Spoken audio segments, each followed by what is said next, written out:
Tyson is coming back, ladies and gentlemen, and he will take on Arslanbek Makhmudov, the giant who took care of Big Dave Allen recently.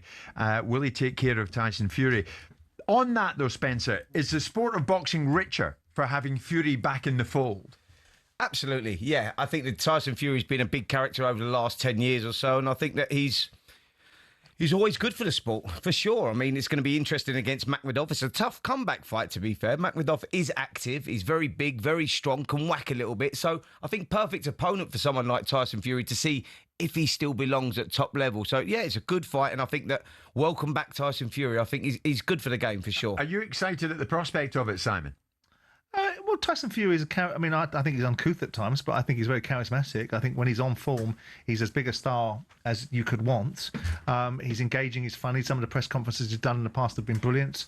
He's been a world-class fighter. He was the one that opened up the division for everybody by beating Klitschko in 2015. He's come back. He's put on fabulous fights against Deontay Wilder.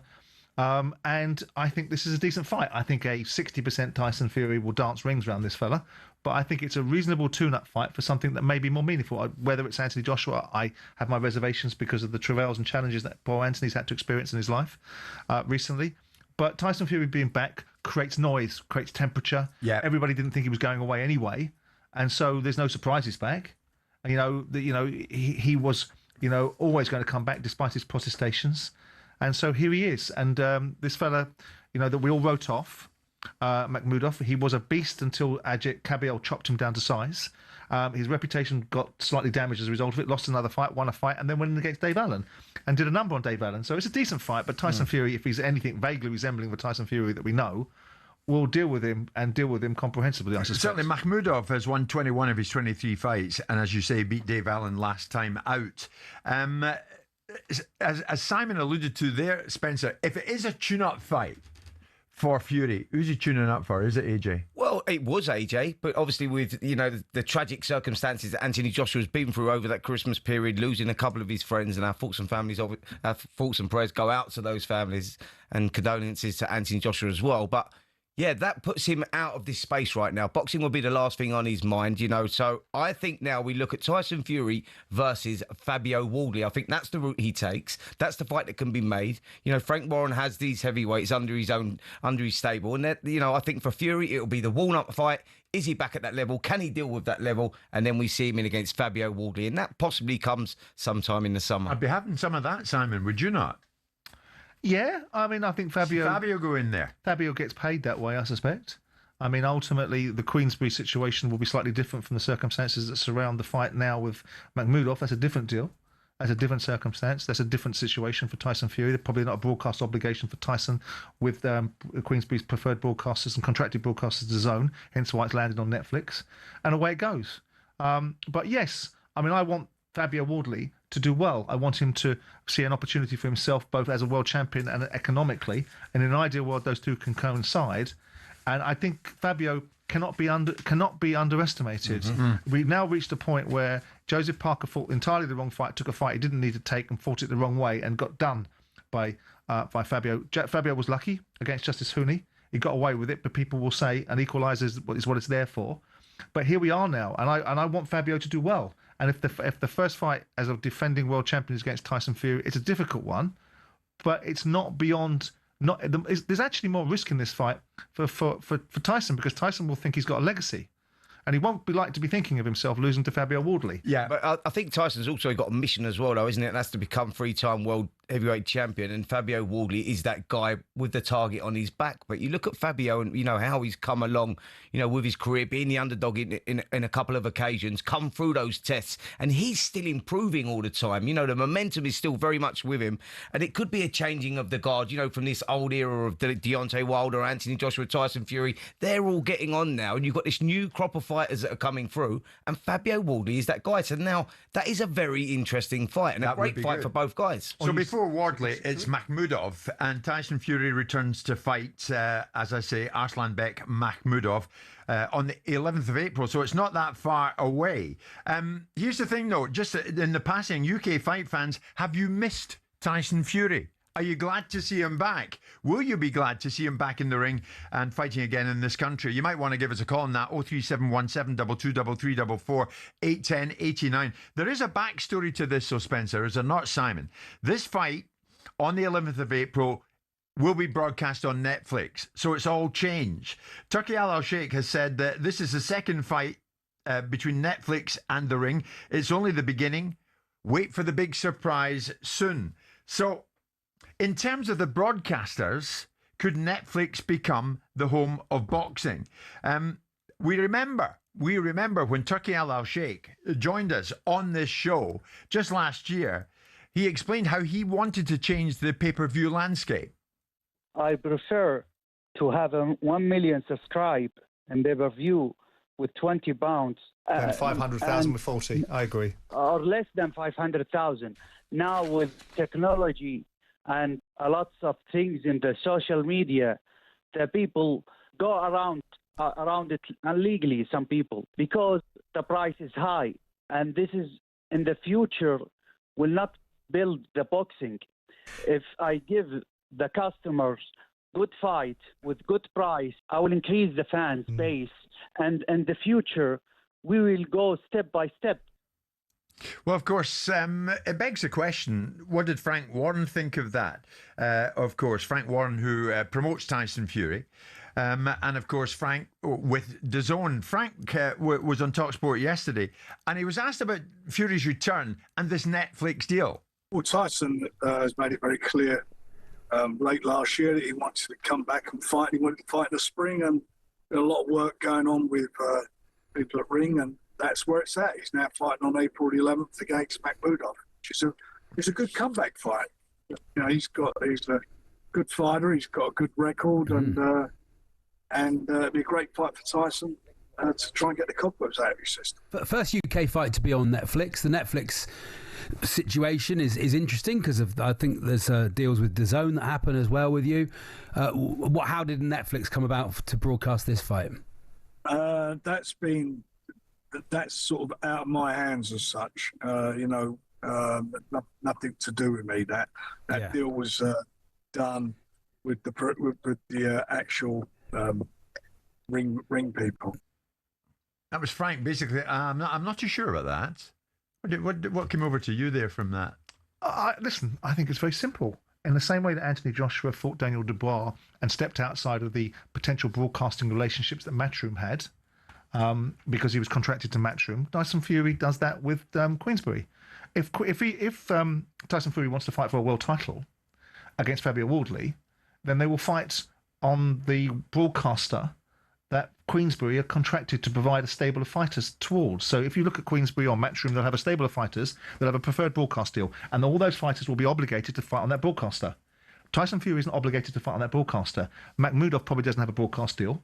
So the Ring magazine and Turki Al Sheikh have decided to pony up a bunch of money for a fight that probably doesn't make the economic sense in terms of the scale that the fighter will want to take the fight. There's no broadcast obligations. It means nothing. Queensberry probably will still get their stipe from Tyson Fury in terms of the contracted relationship they've got with Tyson Fury because they represent him. And it just simply means that Netflix get an opportunity to broadcast some content. No, but it also means that the way I see it is that Turki Al Sheikh has come along in this instance and said, Frank, we're taking Tyson. We're delighted he's coming back. We're going to do that fight. We being Ring Magazine and Netflix. Mm-hmm. Now, that might be news to you, but that's the platform it's going on. Yeah, we had this conversation a couple of months ago, didn't we, about how involved Netflix would become. It was a huge success with Anthony Joshua, Jake Paul, and the Tyson Fury fight before that, and we know that they've done at home with the Furies, and it has been big. It has been a big success. Will they get more involved in boxing? Was Turki Al Sheikh hinting at more of his shows being on a more regular basis, going on to Netflix, and maybe it's a changing of the tide? Is he planning on moving away from DAZN? I mean, it's an interesting It's time. not the start of Turkey coming along and saying to the promoters, thanks for what you've done, I'm going to turn your lights out now. Well, there's an element of potentially that, but also the market has changed dramatically. They're not paying the same amount of money for certain fighters. There's certain fighters like there's certain footballers like Messi and Ronaldo that get a different exceptional set of circumstances. Not every fighter is going to be Tyson Fury or Canelo Alvarez or whichever superstar you think that is currently the top of the tree. So in this instance, if you understand the commercial relationships between the broadcasters, so basically Turki Al Sheikh will have to turn off DAZN and he'll have to turn off other broadcasters because it's the broadcasters that fund the transaction. Right. So with that in mind, if he's going to do that, what's the purpose of that then? So that all the boxing will be on Netflix and you'll pay for a subscription model on Netflix and they'll be the beneficiaries of it. The more broadcasters that are showing boxing, the more competitive edge there is, the better it is for the boxing landscape. And in this instance, if Tyson Fury is an exception and isn't contracted to Queensberry on their broadcast roster, then who cares if he fights on Netflix? Well, if Turki let Turkey pay the money for it. If Turki Al-Sheikh has invested in DAZN, which we know he has, and he owns a part of that now, and he was trying to build that, he's trying to build that broadcast, then surely a fight like this, you would want on that broadcast to build the brand. So why would you if you say keep surely, going over to Netflix? Well, it begs the question: who really promotes Tyson now? No, it doesn't. If you understand the is it Frank or is it His Excellency? It's a very simple equation. If Frank Warren's deal with Queensberry and Eddie Hearn's deal with Matchroom is contracted to broadcasters, if Tyson Fury were contracted in that arrangement to be obligated to fight on DAZN, then he would be fighting on DAZN. But he's not. So in that instance, whereas Fabio Wardley, if Tyson Fury wants to fight Fabio Wardley, then there's a distinct possibility it'll have to be on DAZN because Fabio Wardley is the incumbent champion and he's contractually likely to be obligated to fight on DAZN. Yeah, but you can see what's coming around the corner, Spencer, can't we? This is the same Turki Al-Sheikh who's bringing us Zuffa boxing. And so I suppose the question is, why have the Saudis then pulled their horns in and stopped this bidding war and this ridiculous overpayment of fighters then? Why are fighters sitting around not having fights now? I'll tell you why, because the fighters themselves have been inflated in their value of the marketplace. The marketplace has gone again now. The Saudis are not pumping cash in like they once before, and these are exceptional items. Tyson Fury making a comeback fight, and Tyson Fury being who he is an exceptional item. He is not de rigueur for the boxing world, so there will still be massive opportunities for Queensberry. It might be difficult, but so what? There will still be massive opportunities for Matchroom that are very serious business, and there'll still be opportunities for Zuffa, which is TKO, Dana White, and Turkey. But if Tyson Fury has done this deal with Turki Al-Sheikh and Netflix to be able to go his next fight on that, what is the long-term deal with Frank Warren? What is his relationship still with Frank Warren? I just told you. If he's contractually obligated to fight under Queensberry's representation, but isn't contractually obligated to fight for their broadcaster. So Frank is still involved in some capacity? Well, I would imagine he would be, yeah. The bottom line is, though, Simon, I'm right in saying that Turkey and Zuffa are now a competitor to Warren and Hearn. Of course they are. They always have been. Who said they weren't? I was the one that sat and the Turkey has just got in under the door there and said, we're taking your man, Tyson Fury, and we're putting him on our platform, Netflix. And Queensberry probably getting paid for it, so they're not ultimately the beneficiaries of it, or Queensberry's well and stump up any money. The bottom line is I sat in a room 18 months ago with Eddie Hearn and said, you're a glorified agent. You will now be, we can do events. I said, they can do events, but we've got the expertise. They'll buy the expertise. But the fact of the matter is, who cares? If the beneficiary is the viewing public, are you suddenly subsequently worried now about Queensberry and Matchroom's finances?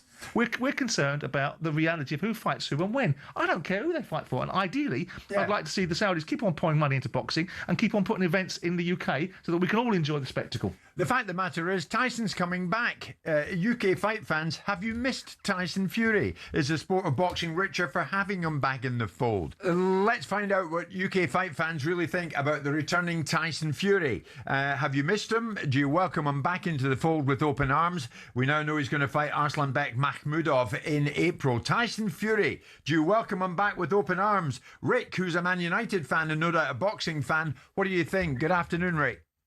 Afternoon, fellas. How you doing? Good, thank you. What about Tyson coming back? Yeah, couldn't really care less, to be perfectly honest with you, Jim. I'd even go as far as to say I'm a little bit frustrated at it. Frustrated? Why? Well, he thinks we care. Don't get me wrong, I love Tyson Fury. I love what he did, but what are we at now? The fourth, fifth time of him coming back out of retirement? It's borderline delusion what he's doing. He thinks that we care enough this much to keep, right, you've retired, he doesn't care about fighting anymore, he's done what he needs to do, and then 2 minutes later it's, fine's what I love to do.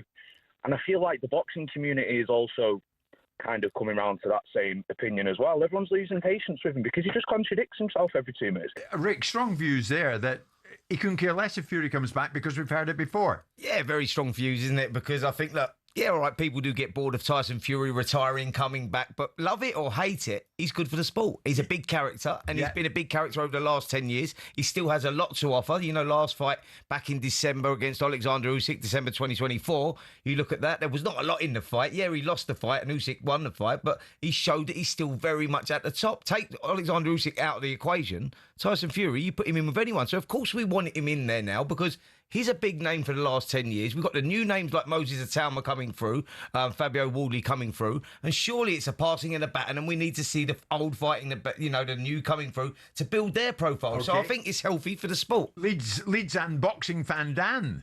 Good afternoon to you, Dan. Are you having him back? Afternoon, guys. It's not often I'll say this, but I agree with the Man United fan who just called in before. To be honest, I think this is a joke now. How many times out of retirement? And like your man's just said, you've got to look at young'uns who are coming up. They've got to have the time and that. And my question is, what's he going for? I mean, Usyk's got the belts. Who's going to beat him next? He's done it twice. He's failed. But my question is, Jake Paul's waiting. When you're going to fight him? He's crazy. Dan, here's Simon. Absolutely crazy. What do you make of that? I mean, there's indifference from some quarters. There might well be. I mean, he is a riddle wrapped up in a rhyme, isn't he? But he will fill stadiums. And all this indifference, all this ambivalence, all this... he's entitled to do the dance of the seven veils if he wants to. He can retire, not retire, do what he wants if he wants. If people don't want to watch him, then they'll vote with their feet. Yeah. But they won't. They'll watch him, and he will grace the boxing world as he's done once before. If we can watch that BS that masqueraded as a fight with Conor Benn and Chris Eubank Jr., then we can watch Tyson Fury back in the ring because he is a legitimate champion. He was a legitimate outlier in the heavyweight division that created a landscape. He was the best in his class until someone else came along and took that mantra. He won't fight Moses Atoma, so there won't be a passing of the baton between the new and the old because he won't go anywhere near Moses Atoma. But he might go a little dance with Fabio Wardley, and he might get himself a WBO strap if he's good enough to beat Wardley. Yeah. But that is the passing of the baton from the young to the old, isn't it? Or from the old to the young. Fabio's 31 years of age, isn't he? No, Fabio. Yeah, but Fabio's just coming through. He's not 31. I believe he's 30. But anyway, he's coming through. But he's at that stage, isn't he? He didn't have an extensive amateur career. Yeah, and I think exactly. He's 31. But look, you got to say that it's a great fight. And Tyson Fury, the reasons for him coming back and why he's wanting to come back is because he wants to become a 3-time world heavyweight champion. And when you're talking about age, 30, 31, what I'm saying is he's a young 30. He's not been around too long. He's still very fresh, and it is the young versus the old. Well, what's changed from Tyson Fury standing in front of a camera saying it's a young man's game? I don't want to do this anymore. It's a young man's game. What's changed is no one's talking about Tyson Fury, and he has to be part of it. Whenever there's an opportunity for someone else to be spoken about, Tyson pops up and puts his ugly mug in front of the camera. And also, there's commercial opportunities for him. So whether it's because he's driven, you think everyone's driven by things. Do you think Usyk is driven to fill out Deontay Wilder because he's got to create a legacy for him? I don't think that's the case. I think Usyk is driven by the opportunity to see if he can monetize the last vestiges. I would agree. Do you think he has the capability of winning a world title against Tyson Fury? Yeah, if why he's coming if back. he's 60 or 70% of himself, yeah, I think he can. But that's also incredibly disrespectful of me to suggest that 70% of Tyson Fury just beats Fabio Wardley, because I think Fabio Wardley gives anybody a handful, and I would love to see Fabio Wardley put Tyson Fury on his arms. Madison Square Garden, January 31st. He's coming to win. I'm coming to win. So let's make that happen. He's from Brick City. I'm from the concrete jungle. Madison Square Garden. It's when those paths finally meet.